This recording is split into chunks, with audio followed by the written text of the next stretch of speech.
This video will demonstrate how to use AutoProxy. First, open the CherryProxy client and locate the AutoProxy option in the top menu bar. Click to enable it. Below, you can filter the countries, regions, and cities for the desired IP connection. Once the selection is complete, click the Save button. Next, click Select to switch the page to Program Proxy. Here, add the browser you wish to configure for proxy use. After making your selection, return to the AutoProxy page. You will find two options that can be adjusted based on your business needs.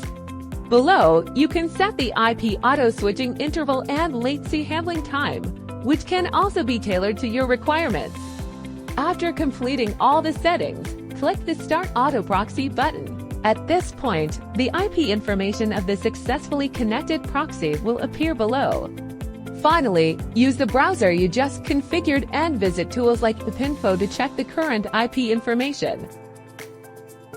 You will notice that it matches the connection in CherryProxy, confirming that AutoProxy has been successfully configured.